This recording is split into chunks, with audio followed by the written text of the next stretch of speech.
Darkcast Network. Out of the shadows comes the best of indie podcasts.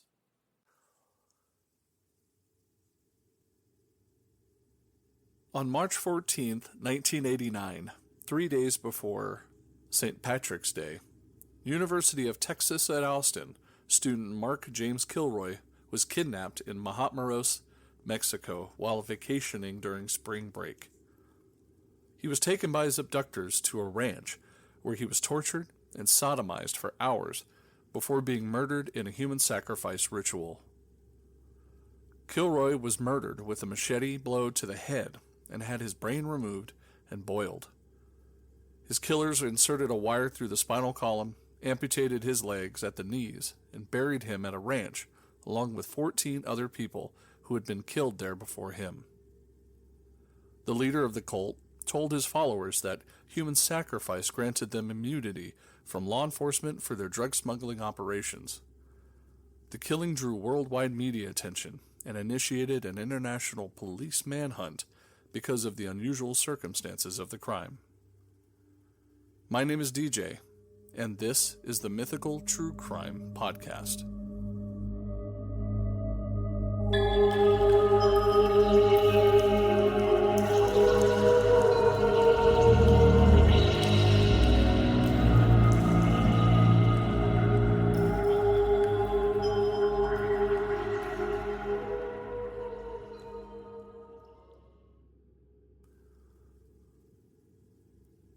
Hello, and welcome to tonight's show.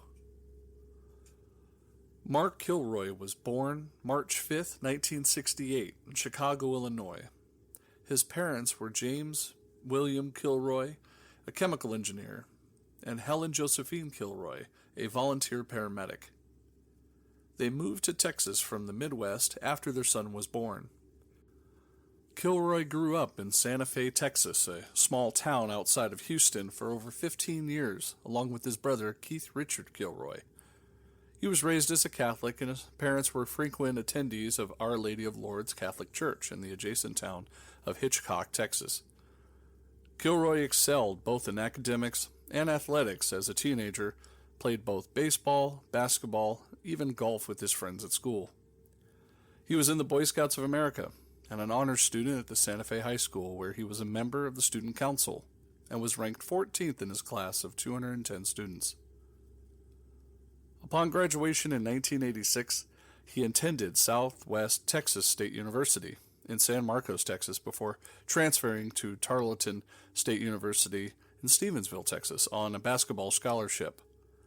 At Tarleton, he became a member of the Lambda Chi Alpha fraternity. It was there that he decided to give up his athletics and transferred to University of Texas at Austin to become a pre-med student and prepare for his medical college admission test.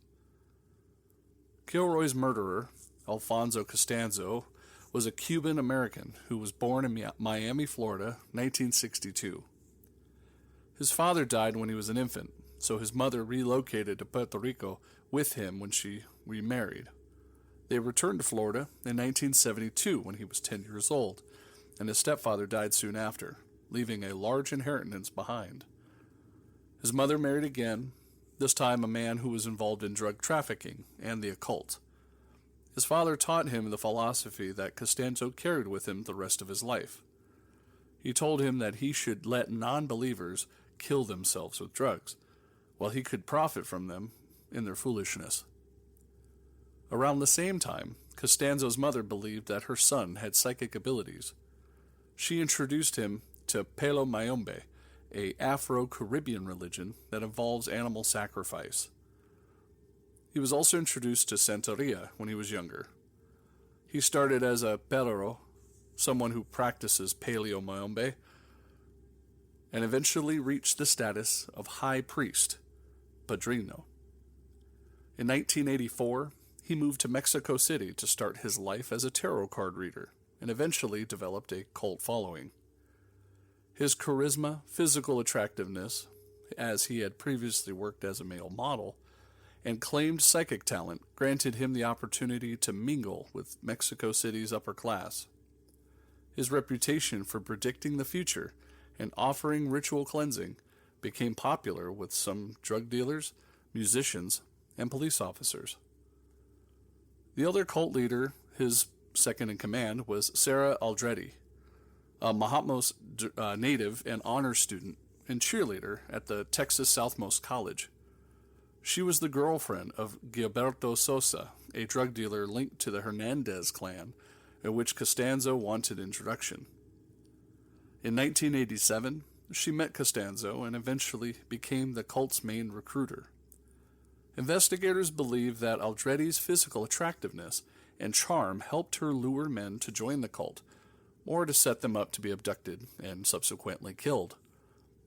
She recruited people by first showing them the 1987 thriller film The Believers, which was about a New York-based cult that practiced human sacrifice for money and influence. Costanzo's members were forced to see the film again and again and again in order to indoctrinate themselves to the necessity of human sacrifice. Students and teachers at her college in Brownsville recalled her as a friendly and studious physical education student who showed no signs of abnormal behavior or involvement of a religious cult. Across the border, in Matamoros, however, Aldrete was involved in drug smuggling operations and in cult activities. Some of her former classmates found suspicious that she drove a 1989 vehicle with an embedded telephone, while others recall she preferred to dress in all black. Investigators believe that her proximity to the U.S.-Mexico border allowed Aldrete to keep her two lives separate for years. Because of her contradictory lifestyle, law enforcement believed that Aldrete was living a double life and showed signs and symptoms of having a multiple personality disorder. The ranch where Kilroy was murdered in Matamoros, called Rancho Santa Elena, was owned by Bernardo Hernandez. He was not a follower of Costanzo, and he was not subsequently charged with any crime in the U.S. or Mexico.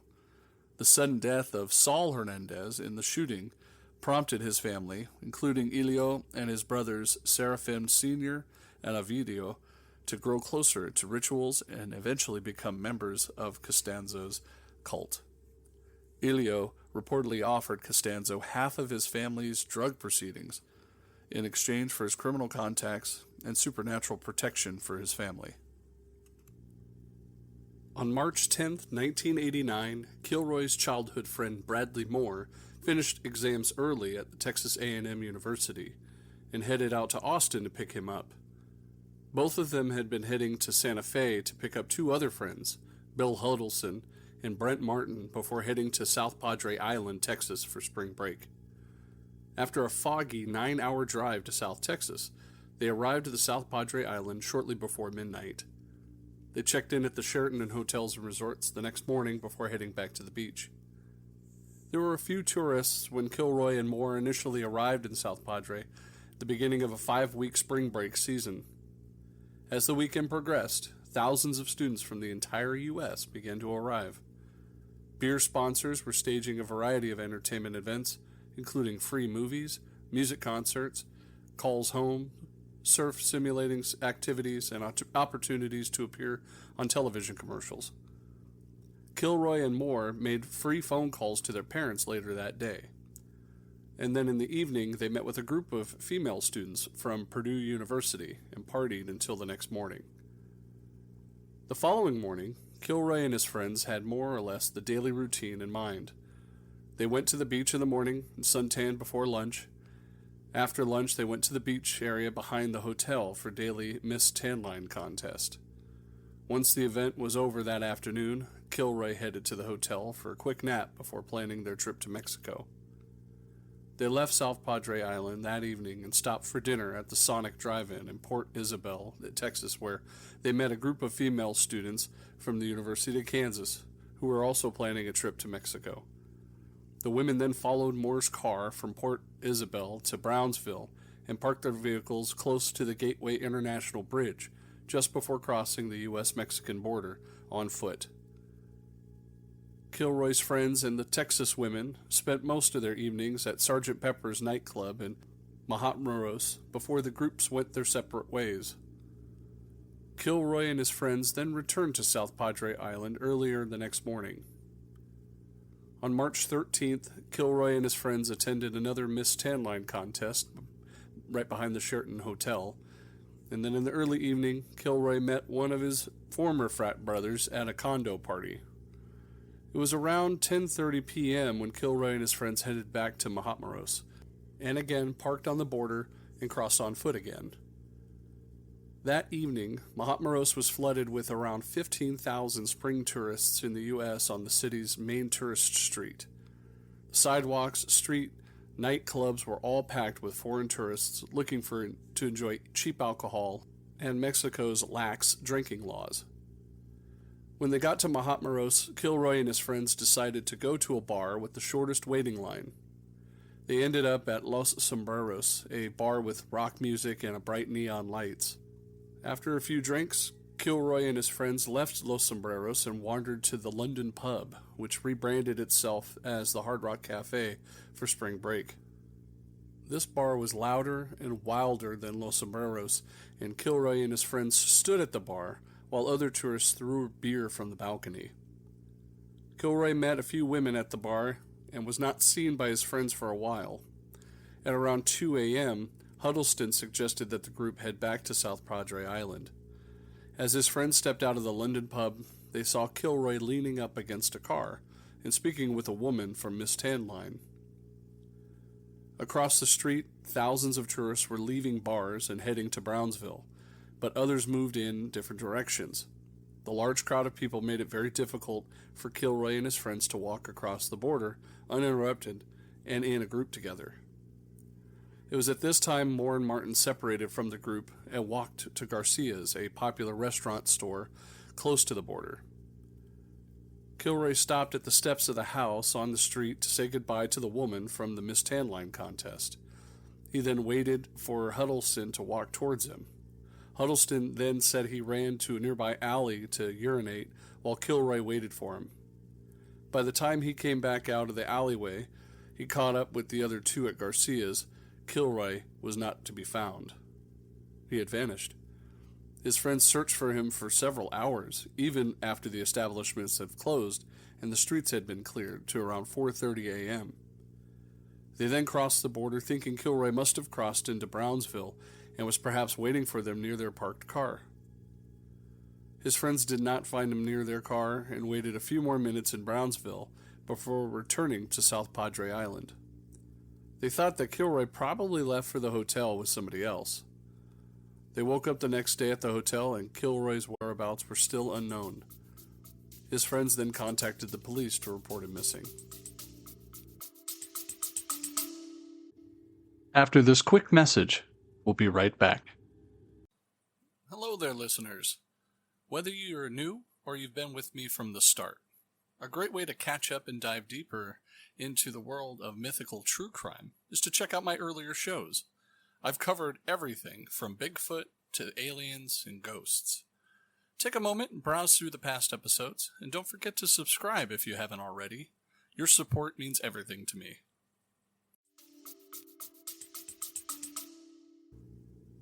At the start of the investigation to search for Kilroy, it initially began as a routine missing persons.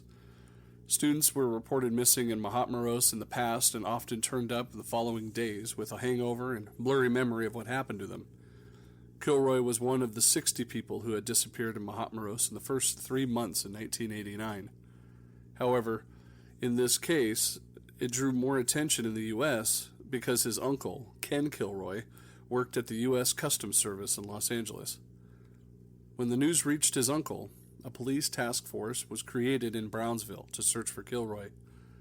Alarmed with the bad publicity of a disappearance and the potential effects of tourism in Matamoros, local police officers tried to shift the blame and suggested that Kilroy had disappeared in Brownsville. Kilroy's friends denied such claims, and the Mexican Federal Police Force vowed to work on the case and help the U.S. investigators. One of the commanders assigned Mexican agents to the U.S. officials to accompany them in Matamoros. Together they questioned informants, potential witnesses, and worked on tips provided by their sources. Both Mexican and U.S. authorities suspected that Kilroy's disappearance involved foul play somehow. They speculated that Kilroy could have been a victim of a drug-related violence or a robbery killing, but they were short on leads as to make any firm conclusions. When Kilroy's friends reported the disappearance, custom agents went with them to Mexico to help retrace their steps. Texan officials contacted the U.S. consulate in Matamoros and asked investigators to carry out a search with Kilroy's description in the area of jails and hospitals. Investigators then hired a hypnotist to see if they could figure out any additional clues. While under hypnosis, Moore stated that he saw a young Hispanic man wearing a blue plaid shirt with a visible scar across his face, talking to Kilroy before he disappeared. He recalled that the man walked up to Kilroy and told him something around, "Hey, I don't know you from somewhere, do I?" Though Hiddleston said that he was not sure if Kilroy responded or not. However, none of the friends were able to precisely recall the exact moment or place where Kilroy disappeared. Investigators deduced that by this story, Kilroy was kidnapped for robbery or some ransom, and the first option was most likely because his abductors had not called for a payment. They believed that Kilroy's body was probably dumped in a remote location. Helicopters and terrain vehicles from the U.S. Border Patrol were called to look for the Rio Grande River, but his body was never found. During the investigation, Kilroy's parents headed to the Rio Grande Valley and circulated more than 20,000 handouts throughout the region and offered a $15,000 reward to anyone who could help locate their son. They met with Attorney General Jim Matix, a Texas Governor William Clements, and U.S. Senator Lloyd Bentsen to assist them on the case. Texan officials told Kilroy's parents that they were planning to talk to the Mexican state's governor, Americo Varela Guerrera, and many people of the Matamoros area would also be involved in their son's disappearance. It's about this time I noticed that I am mispronouncing the word, and I do apologize for mispronouncing certain names and cities. People from Kilroy's hometown traveled to Matamoros and issued flyers offering a reward to anyone who could provide information on his safe return.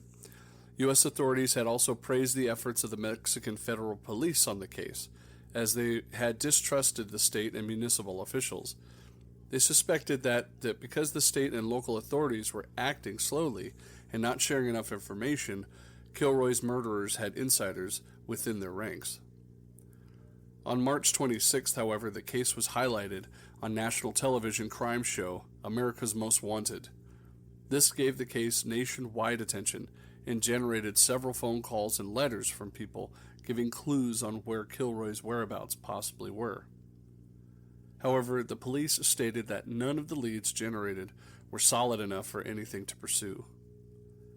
A few days later, Kilroy's parents returned to Santa Fe, and the Santa Fe residents raised money through garage sales and car washes to help Kilroy's family continue their search. In addition, Kilroy's parents went to the University of Texas at Austin to withdraw their son from school. The key break in the case was on April 1st, 1989, when Mexican federales manning a drug interdiction checkpoint saw a vehicle run the roadblock without stopping. The vehicle had crossed the international border from Texas and sped through the Mexican Federal Highway 2, which connected Matamoros and Reynosa. Instead of turning on their police sirens and stopping the truck, the police decided to actually follow it in an unmarked vehicle. The checkpoint runner then traveled out to the Santa Elena Ranch, outside Matamoros, and police pulled over off at a distance just to observe activity. After about a half hour, the driver of the truck took off from the ranch and headed back to the city. The officers decided to make their move on the ranch. And in a quick search, the police discovered cult paraphernalia and marijuana traces. Police determined that the driver of the truck was Serafin Hernandez Garcia, a nephew to a local drug lord whose operations were based around the ranch area. But instead of arresting Hernandez Garcia, the police decided to also continue gathering more evidence on the suspected criminal activities at the ranch and organized crime members involved in the Hernandez family. They used informants in Matamoros to inquire on, quote, family activities at Santa Elena in order to make a more series of crucial arrests. 9 days later, on April 9th, they returned to with several other policemen and arrested Hernandez Garcia, his uncle Eleo Hernandez Rivera, cult members David Serna Valdez and Sergio Martinez Salinas, and also a man Domingo Reyes Bustamante, the ranch's caretaker. While in custody, the detainees were very relaxed. They were sent to jail while the police interrogated another caretaker of the ranch. This person revealed to the police that the ranch had been frequented by visitors of Seraphin's criminal group. The ranch's caretaker identified Kilroy through a photograph and stated that he did see him at the ranch. Quote, "Yeah, I saw him." He then pointed to a shack at the ranch, the caretaker told police. The police then interrogated Hernandez Garcia separately, and he confessed that several people, including Kilroy, had been killed over the course of several months at Santa Elena. Hernandez Garcia said that the slayings would be ordered by Adolfo Costanzo, a cult leader who practiced the ritual form of human sacrifice in the belief that it provided, again, supernatural protections for his drug gang. Costanzo believed that by sacrificing his victims, those doing the sacrifice were ensured strength, abundance, and immunity from law enforcement and injury. Hernandez Garcia said that Costanzo had ordered the men to find a white Anglo male to sacrifice. And according to Seraphin Hernandez Garcia, he and other members of the gang had mingled with spring break students in Matamoros at the night of March 14th. As Kilroy stood out on the street near his friends, one of the men lured him close to the truck. As Kilroy approached, Hernandez Garcia and other cult member Malao Fabio Pons Torres grabbed Kilroy and wrestled him inside the truck. When one of the gangsters stopped for the few moments just to catch his breath 2 blocks along the road, Kilroy broke loose and ran, but was later intercepted by another vehicle driven by a gang's allies, who took him prisoner at gunpoint. He was then subdued and handcuffed in the back of the second car. The gangsters drove Kilroy through the back streets of the city and past an industrial area, passing through the city's outskirts to the Santa Elena Ranch. The men left Kilroy inside the vehicle overnight. Shortly after dawn, the ranch's caretaker went to see Kilroy and fed him bread, eggs, and water.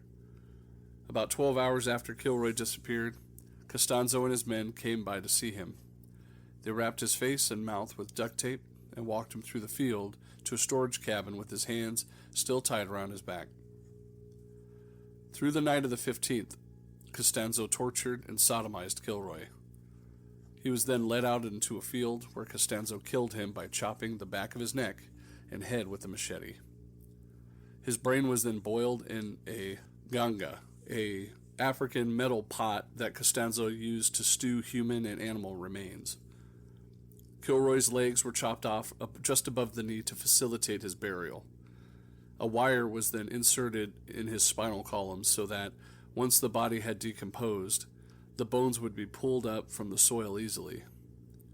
The cult members then dug a hole on the grounds and buried Kilroy's corpse.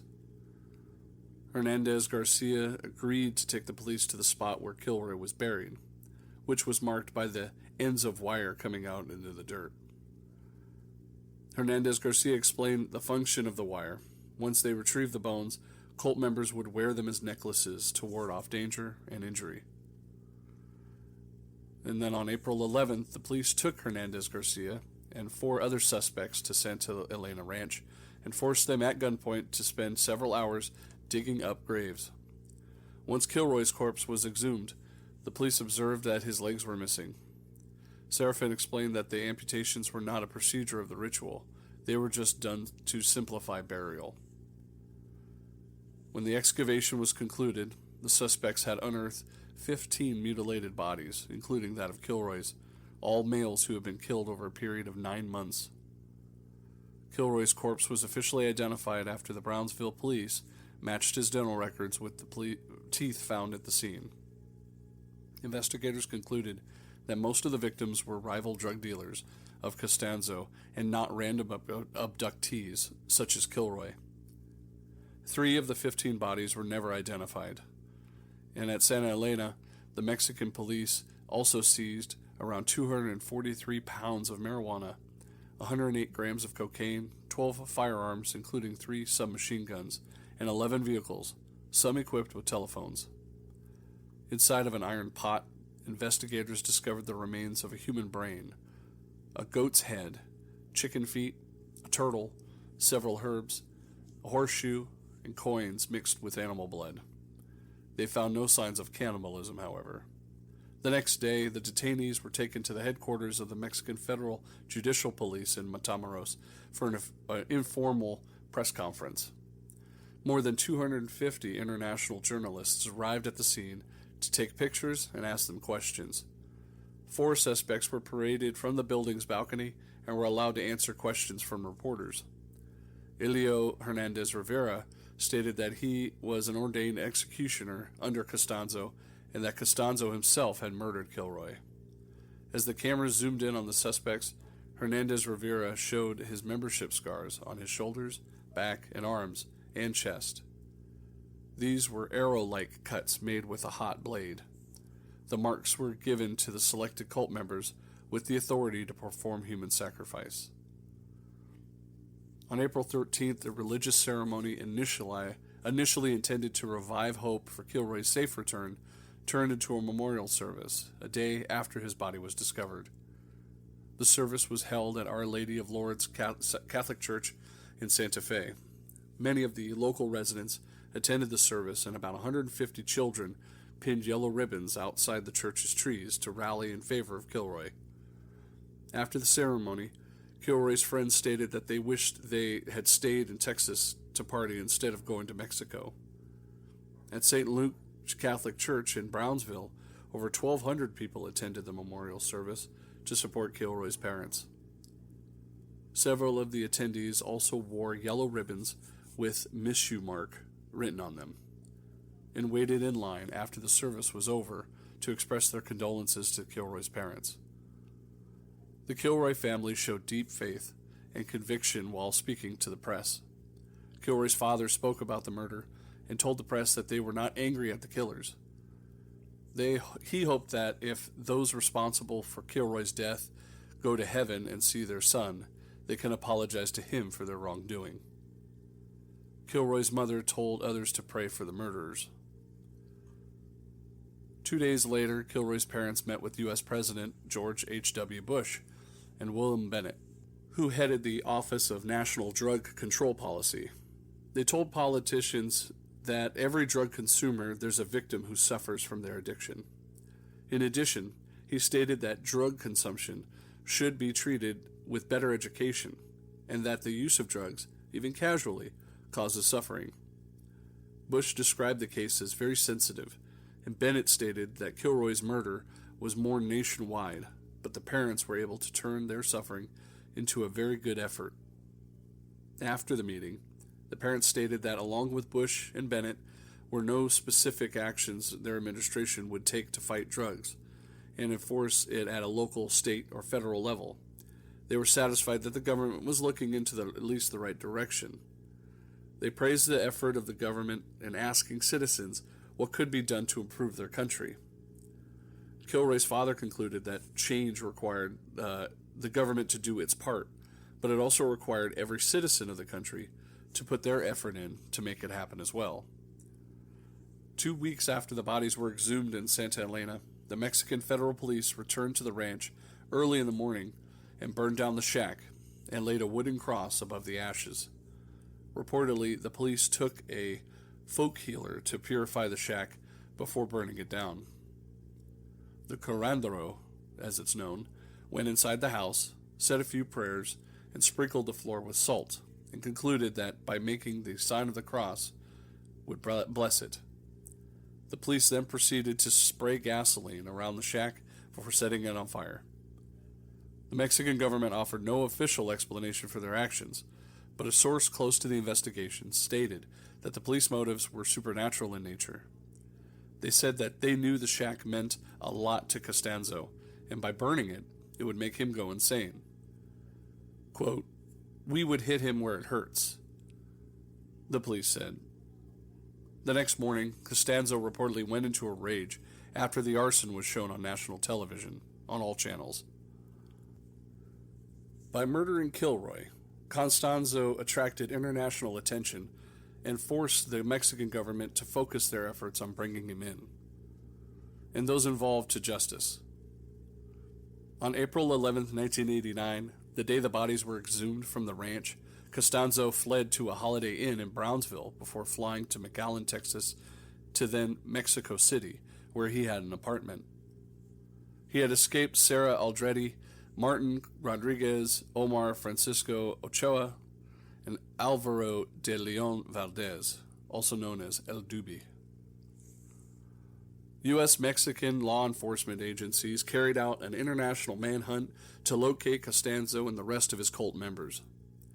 The police believed that Costanzo had possibly fled to Miami to visit his mother, but Costanzo opted for Mexico City, where he hid with several of his followers for short periods of time. Rumor began to surface that Costanzo had been seen in Chicago, Illinois. Also, other rumors suggested that Aldrete had spotted near schools throughout the Rio Grande Valley, and that she had vowed to kidnap children for every jailed cult member. A convenience store clerk in Clovis, New Mexico, called the police and told them that he had seen a couple matching the description of Costanzo and Aldrete shopping at his store while purchasing something.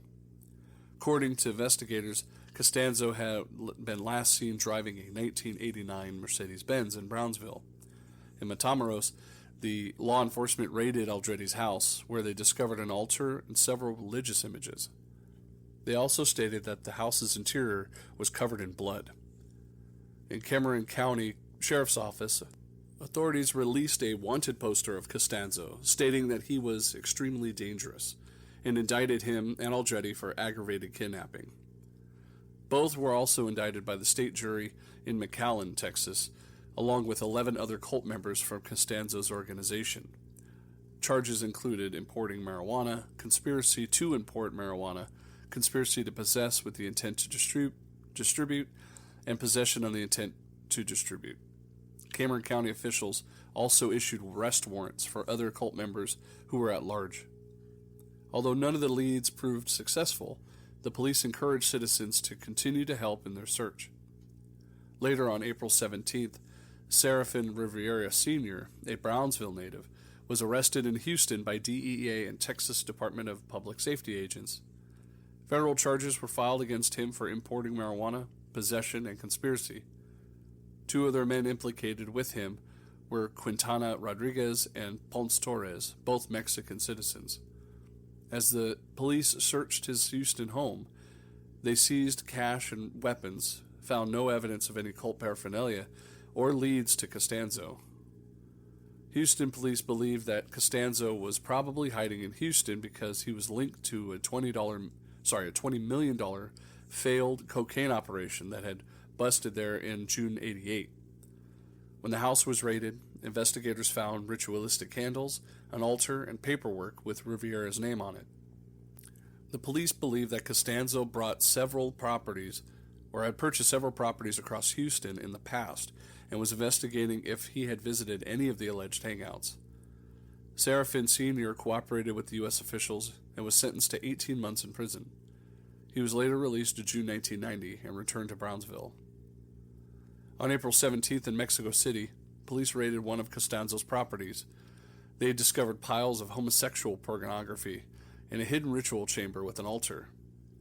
This prompted the police to question people in Mexico City's homosexual community to see if they had any leads in Costanzo's whereabouts.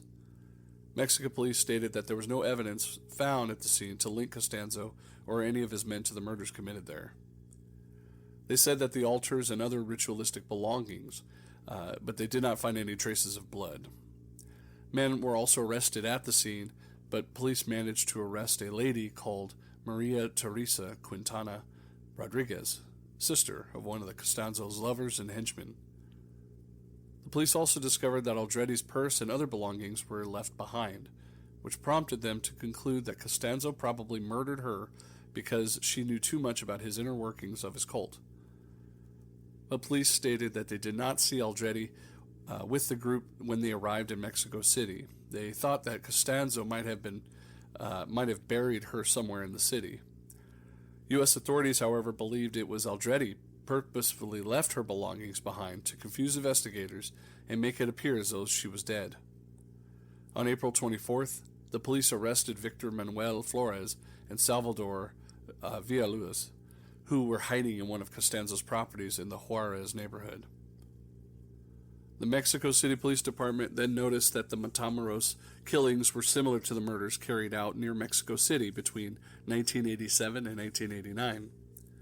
After consulting local witchcraft practitioners and sorcerers, the police heard that Costanzo was probably hiding in one of the city's boroughs. Another contact told the police that there was an address of interest in the Veronica neighborhood near they were initially looking. The police department sent 16 officers to search that area. At a supermarket, they interrogated a shoemaker who claimed to have seen a woman who matched Aldrete's description.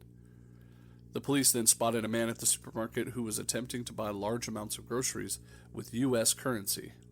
They followed the man and saw that he was living in an apartment in Rio Sena. By the end of that week, the police concluded that the man was De Leon, and that he was buying groceries for Costanzo.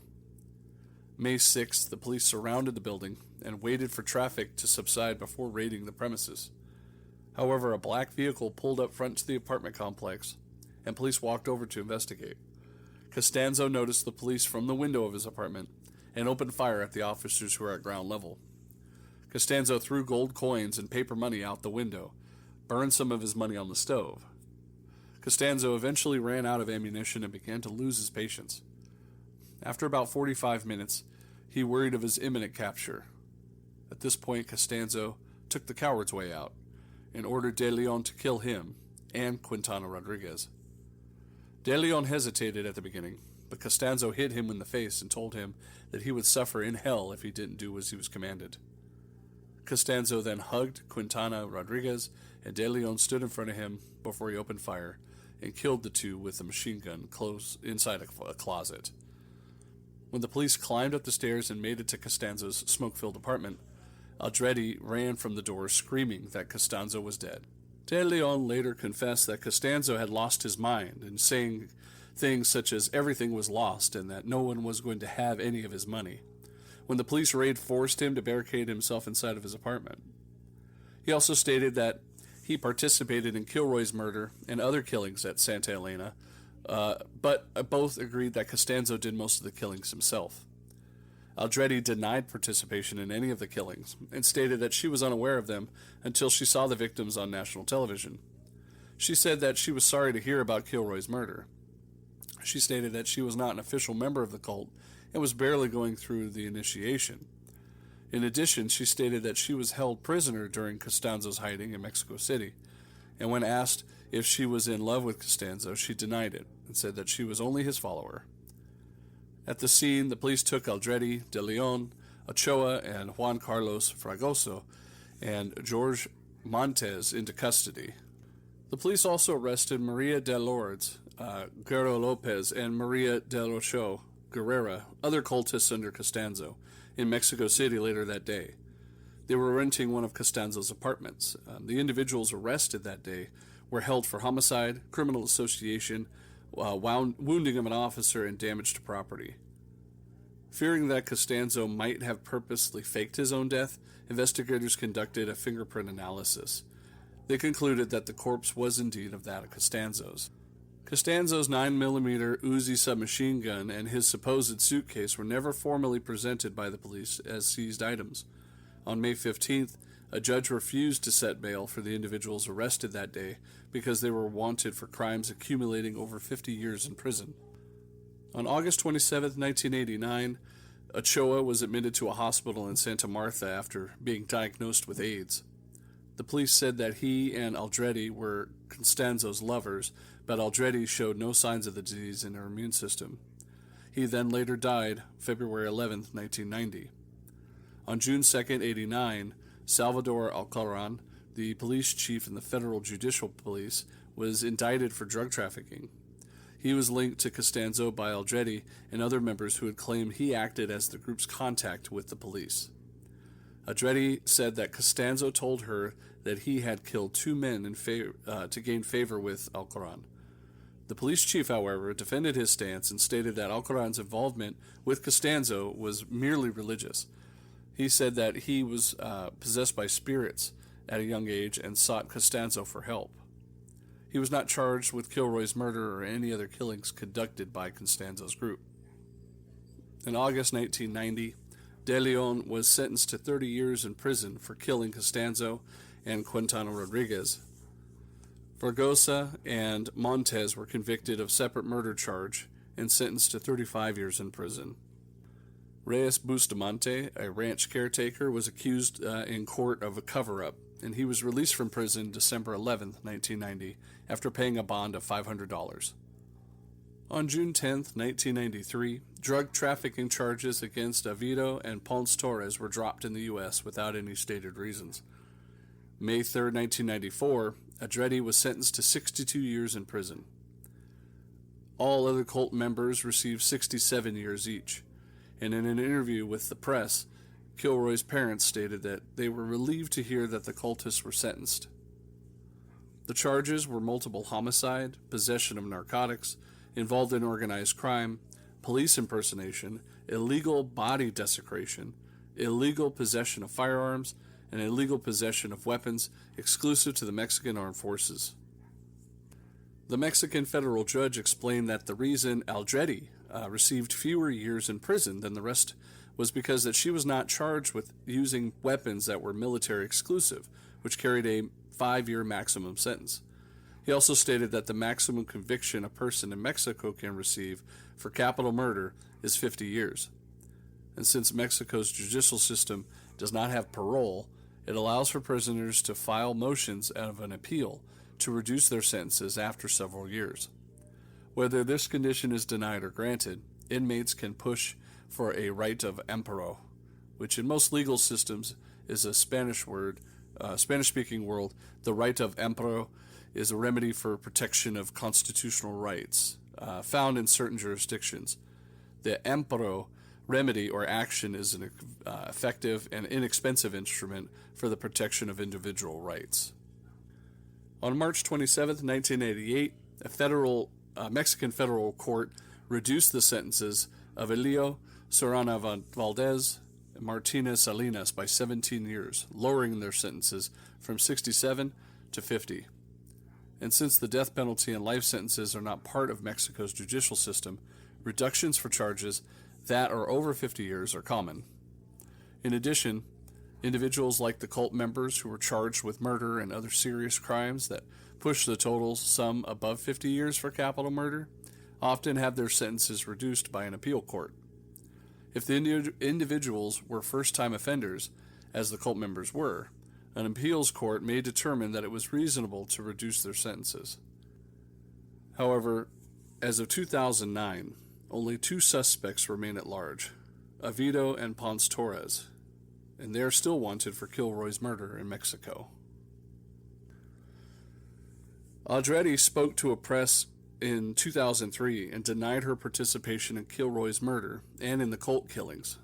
She stated that it was impossible for investigators to understand what had happened at Santa Elena because of its biggest evidence in the case. Costanzo was dead.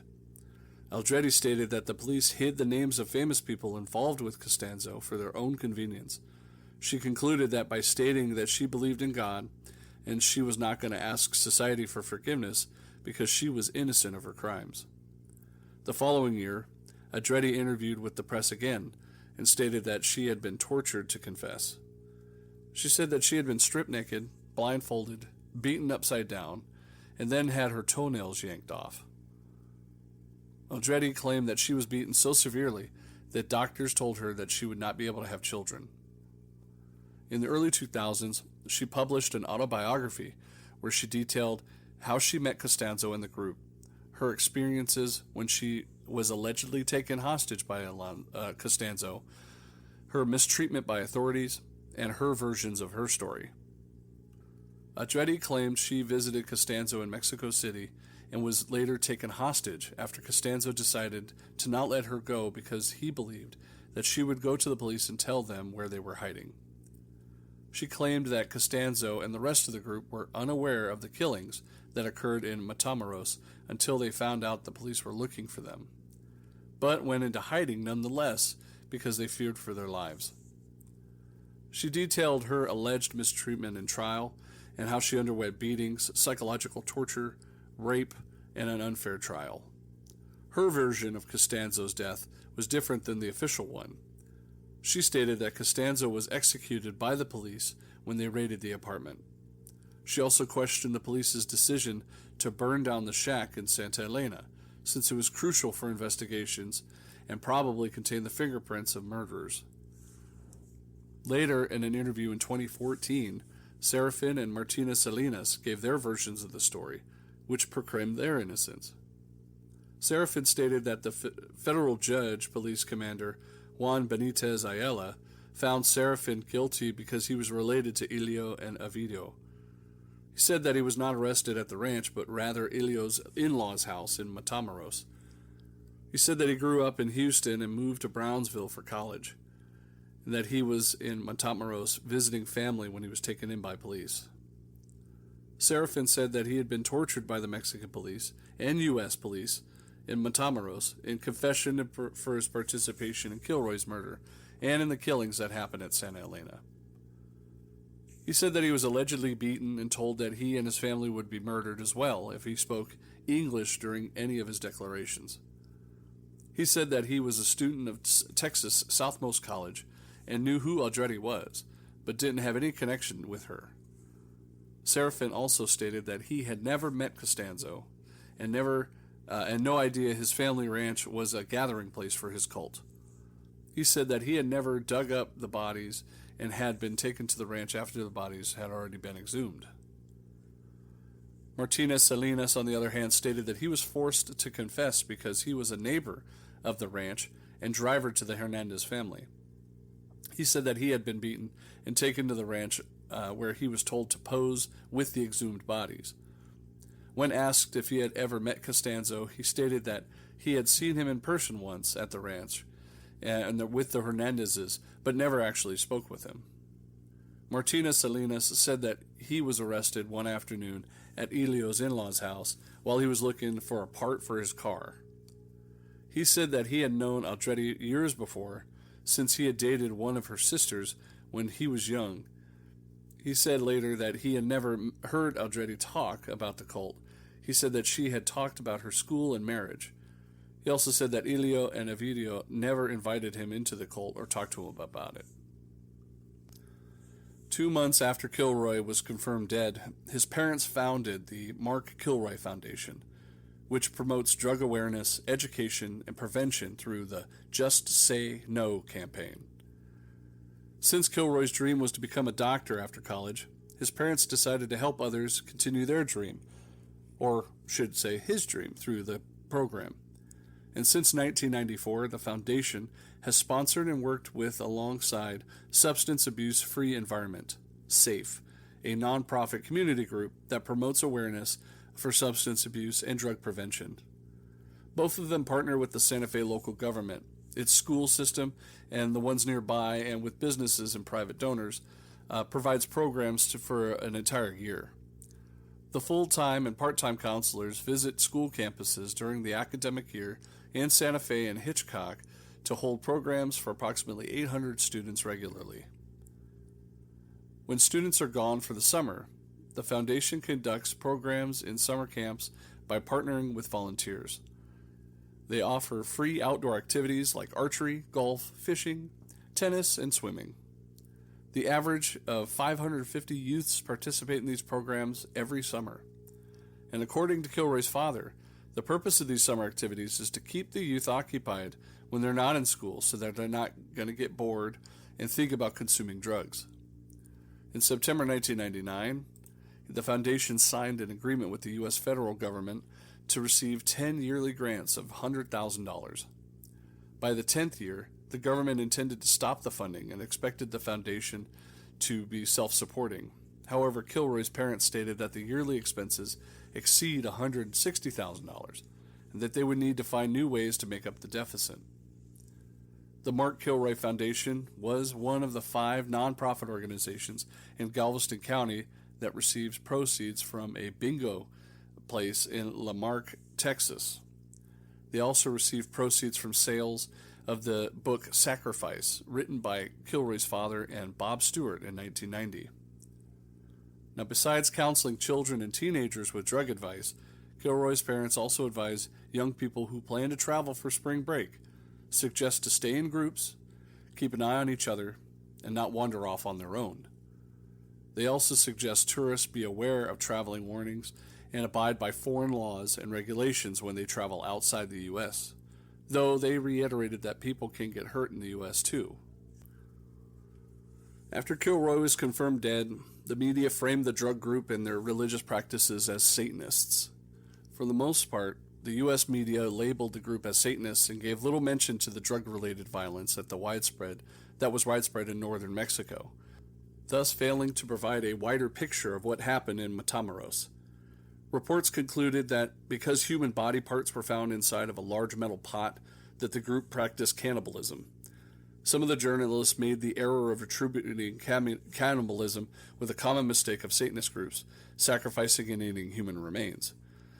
Other writers, however, stated that Costanzo believed the devil in Palo Mayombe.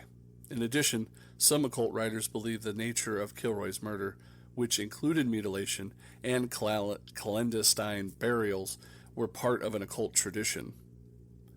When media coverage and allegations of Costanzo's affinity towards Satanism died down, several Afro-Cuban scholars stated that Costanzo's actions were fueled by his personal conviction and psychopathic involvement with Paleo Mayombe.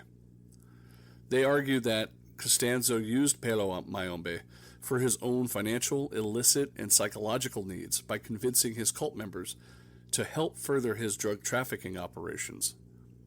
Though, through human sacrifice, Costanzo promised his members that they'd be protected by the law, which in this case would prove false. Other Afro-Cuban scholars, on the other hand, alleged that Costanzo's murdered Kilroy because he truly believed that that requirement was needed, and in a distorted view of Paleo Mayombe. From that point of view, Costanzo's actions and what happened to the Matamoros could happen anywhere. In the 20th anniversary of their son's murder, Kilroy's parents visited the Rio Grande Valley and Matamoros to thank the people who had supported them in their search for their son. Kilroy's father stated that people were supportive and called the police whenever they saw something suspicious that they thought they were related to their son's disappearance. He said that it was easier to overcome their son's death because of the support that they received. Kilroy's mother said that she received a cross from a Brownsville woman who, when she was searching for her son in 1989. It's a reminder every time that I know that the Lord was involved in everything, she said, while she touched and showed the cross around her neck. Helen Kilroy died in 2014 from ALS at the age of 70. And that concludes another captivating episode, delving into the world of mythical true crime. I appreciate you joining me tonight as we listen to the facts from these true crime tales. Stay tuned for our next episode, where we'll uncover even more mysteries. Until then, thank you for listening to tonight's episode. Good night.